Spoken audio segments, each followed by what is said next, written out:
Baik, selamat sore Pak Kepala. Selamat sore. Ya, terima kasih untuk Pak Kepala yang sudah memberikan waktunya kepada saya untuk sore ini.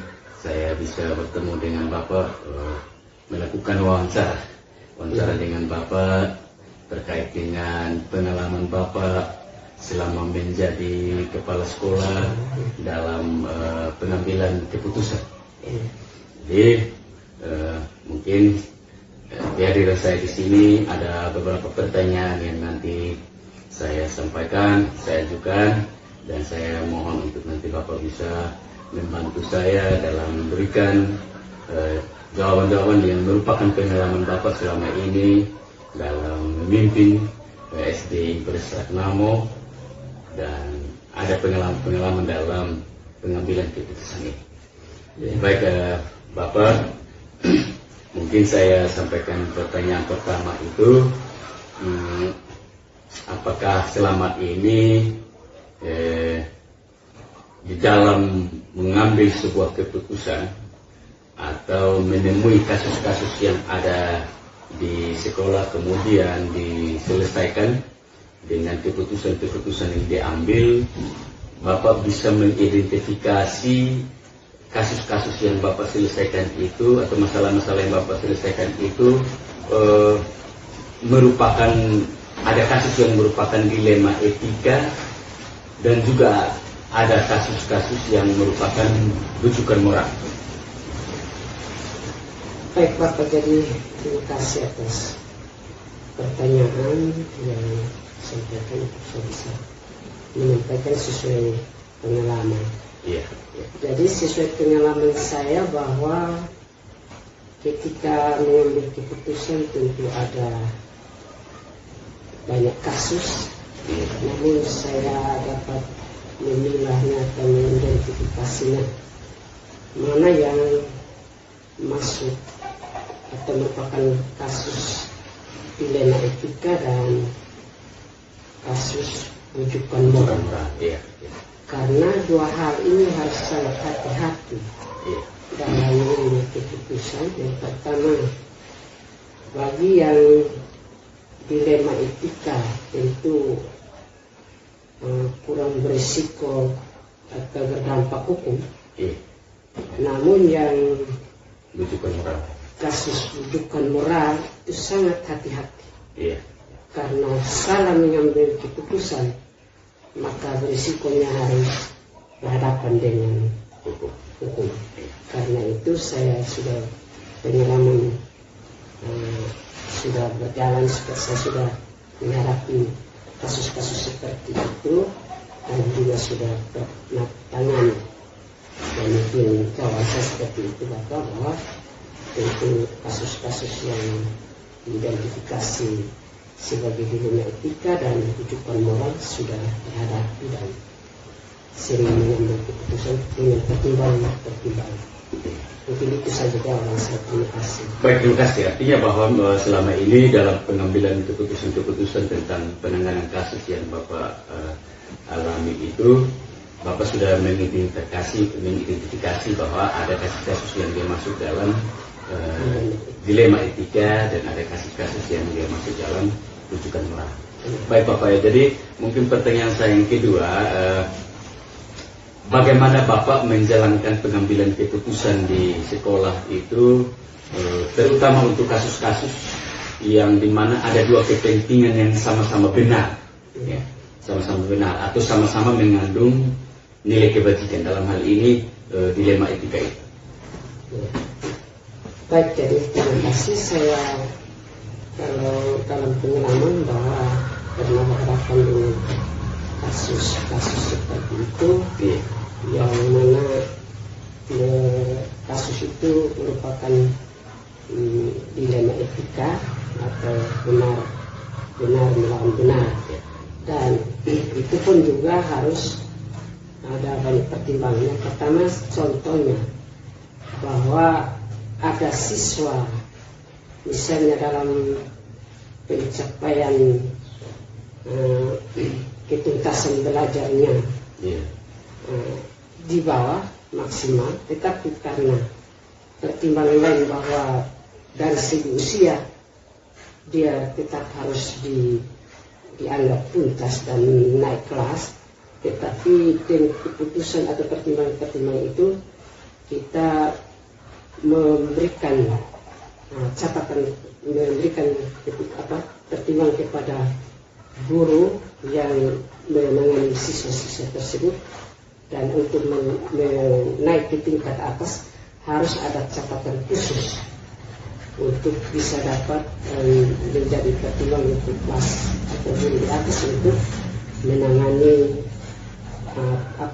atau membina dia lebih khusus supaya kalau bisa, karena kalau supaya bisa memperbaiki yang kelambatan dalam keputusan belajar.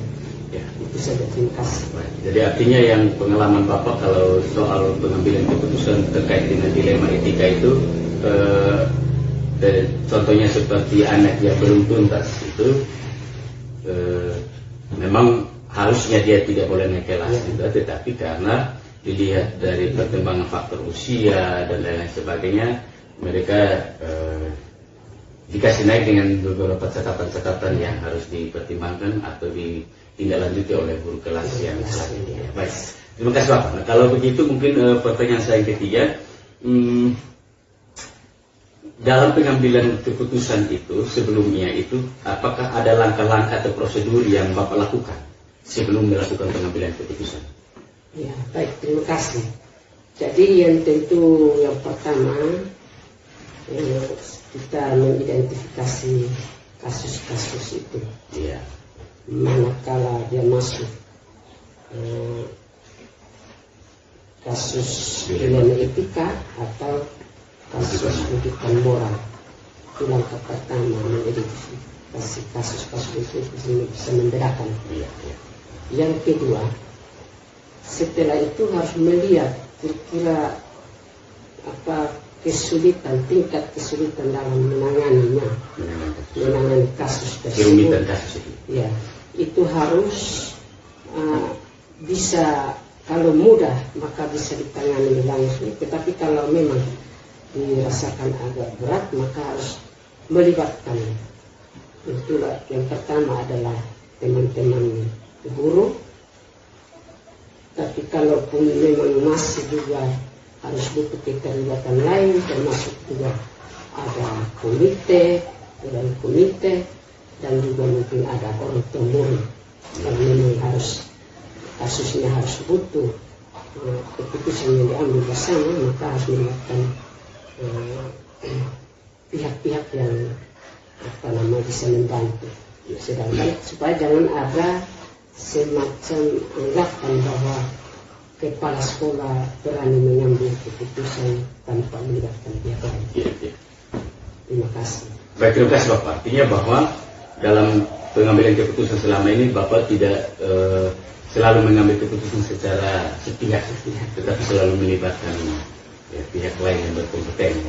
Baik, terima kasih Bapak. Jadi mungkin dari jawaban tadi saya ada pertanyaan selanjutnya, apakah atau hal apa saja yang selama ini Bapak anggap paling efektif dalam mengambil keputusan pada kasus-kasus dilema etika? Ya, jadi dalam kasus dilema etika tentu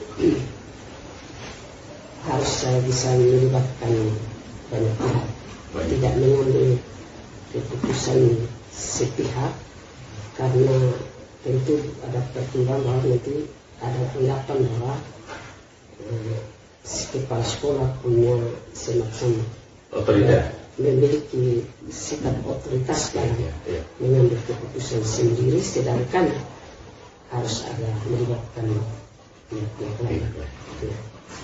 Baik, terima kasih Pak. Artinya bahwa memang ketika kita mengambil keputusan atau Bapak mengambil keputusan dengan melibatkan banyak orang, maka tentu Bapak bukan lagi sebagai pemimpin yang otoriter begitu. Ya. Kalau pemimpin otoriter berarti dengan dalam mengambil keputusan selalu sepihak, mengambil keputusan dengan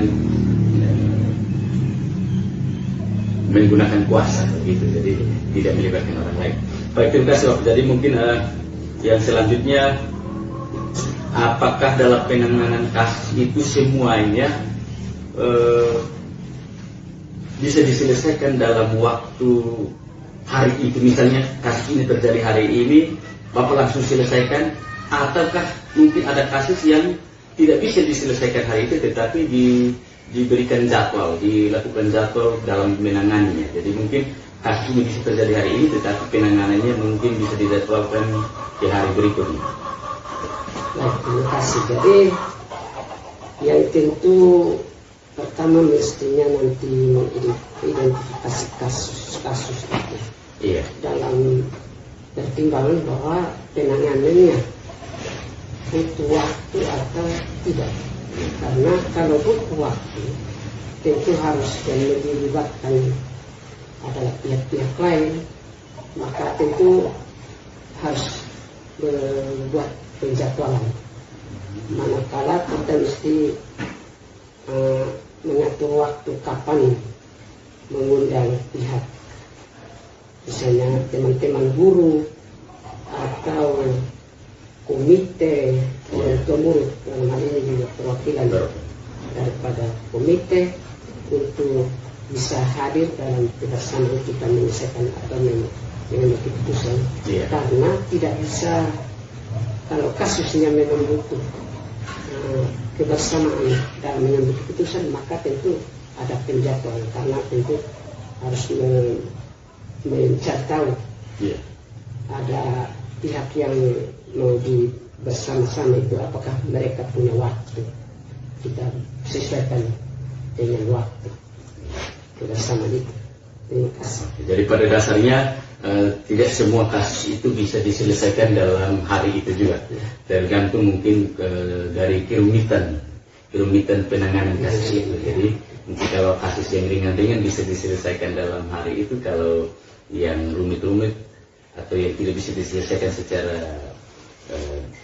sendiri-sendiri atau dengan teman guru sekolah yang mungkin dijadwalkan untuk bisa diselesaikan dengan pihak lain. Baik, terima kasih Pak. Jadi mungkin pertanyaan saya yang selanjutnya, tentu dalam penyelesaian kasus atau dalam pengambilan keputusan di sekolah itu tidak semuanya itu berjalan mulus, tetapi pasti saja ada menuai pro kontra. Maksudnya ada yang ketika kita mengambil keputusan mungkin ada saja yang tidak menyetujui. Apakah memang selama dalam pengambilan keputusan ada Bapak menemui hal-hal yang menjadi faktor penghambat atau kesulitan dalam penanganan kasus atau pengambilan keputusan?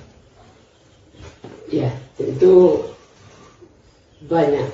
Ada kemudahan, ada hambatan. Tetapi hambatan itu ada kalau memang kita dalam mengambil tindakan atau mengambil keputusan itu sendiri-sendiri.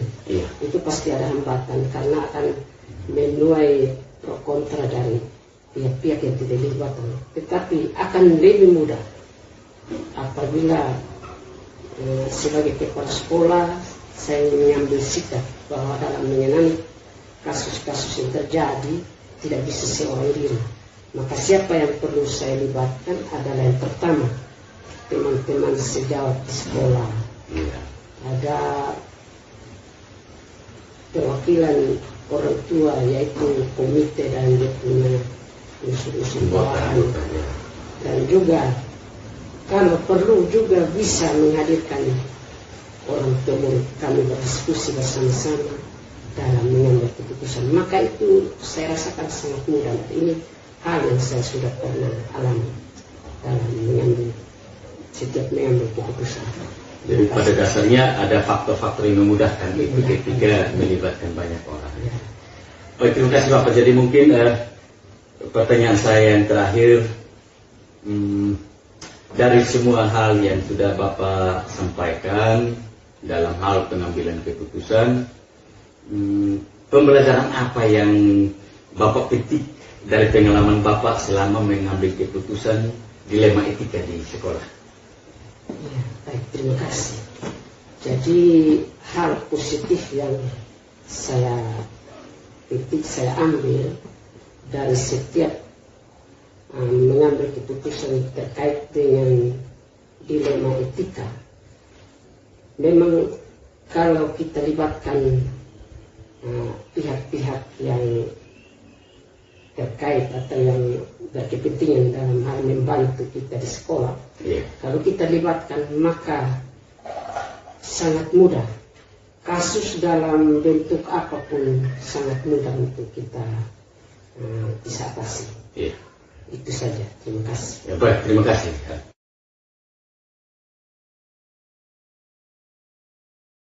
Siang Pak Kepala. Selamat siang. Apa kabar?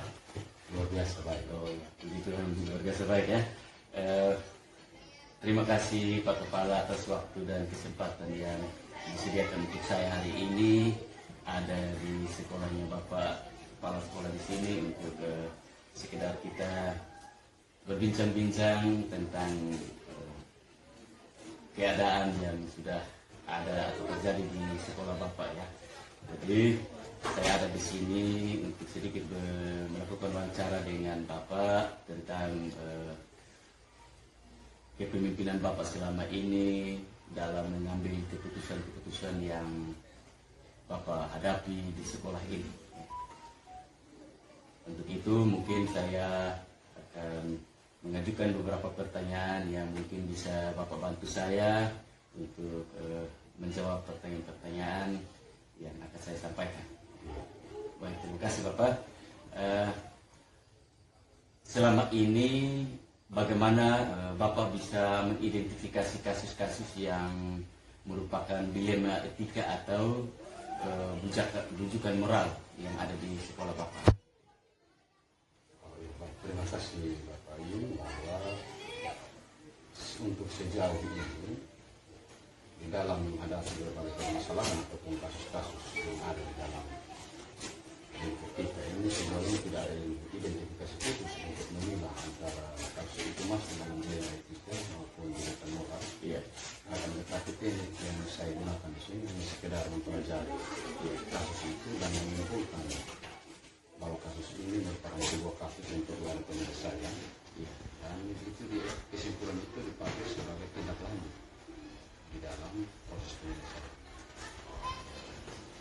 Begitu berarti selama ini dalam menjalankan pengambilan keputusan di sekolah Bapak ini, terutama untuk kasus-kasus di mana ada dua kepentingan yang sama-sama benar atau sama-sama mengandung nilai kebajikan. Kebajikan kasus yang apabila tidak dipertemukan seperti itu di dalam proses penyelesaian itu dalam pengambilan keputusan itu yang saya gunakan caranya adalah setelah mempelajari kasusnya itu kemudian dilanjutkan dengan setelah mengenali melihat kasus itu pihak-pihak siapa saja yang terkait di dalamnya.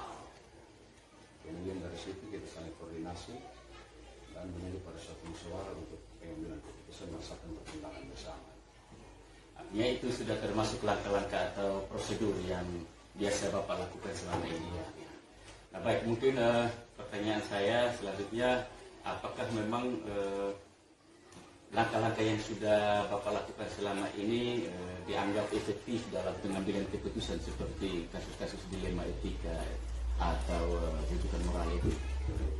Ya, untuk sementara yang kita hadapi dia cukup efektif dalam penyelesaian kasus-kasus itu baik dilema etika maupun rujukan moral itu, karena dalam penyelesaian itu hasil akhirnya dia berujung pada sesuatu yang baik.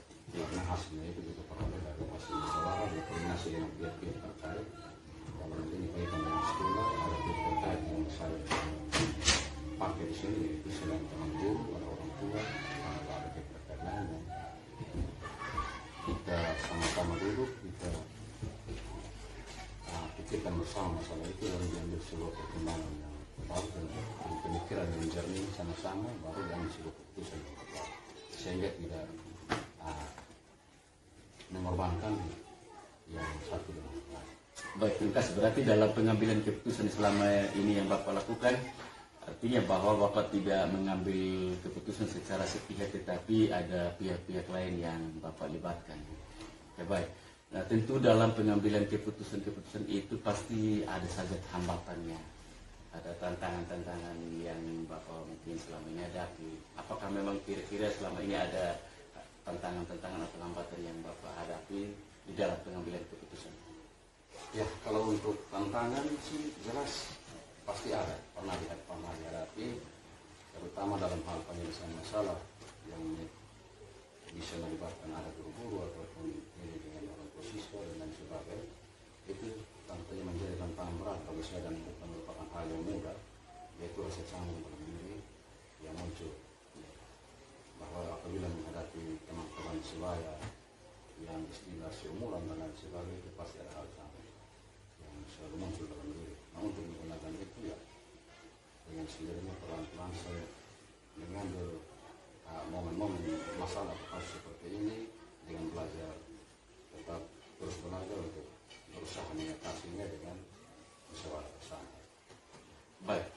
Nah, tentu dalam penyelesaian masalah itu Bapak pasti ada saja masalah-masalah yang urgen dan mungkin penyelesaiannya dibutuhkan harus segera mungkin diselesaikan, tetapi mungkin juga ada permasalahan-permasalahan atau persoalan-persoalan yang tidak bisa diselesaikan dalam waktu singkat. Apakah mungkin ada masalah-masalah yang selama ini ketika terjadi Bapak langsung menyelesaikan, ataukah mungkin ada jadwal-jadwal yang dibuat penyelesaiannya bisa dijadwalkan untuk kalau misalnya hari ini terjadi tetapi bisa diselesaikan pada hari-hari tertentu? Apakah ada jadwal penyelesaian begitu? Baik, kalau menyangkut dengan jadwal penyelesaian yang terjadi di sini, itu tergantung dari jenis masalah. Yang sebelum kita pelajari, kita simpulkan penyelesaiannya, kita sesuaikan dengan masalahnya. Apabila masalah itu membutuhkan waktu penyelesaian saat itu, berarti penyelesaiannya kita langsung selesai. Baik Pak, berarti penyelesaian masalah itu tergantung pada jenis masalah. Kalau memang dia harus diselesaikan hari itu, berarti diselesaikan hari itu. Kalau mungkin dia butuh waktu, berarti dijadwalkan.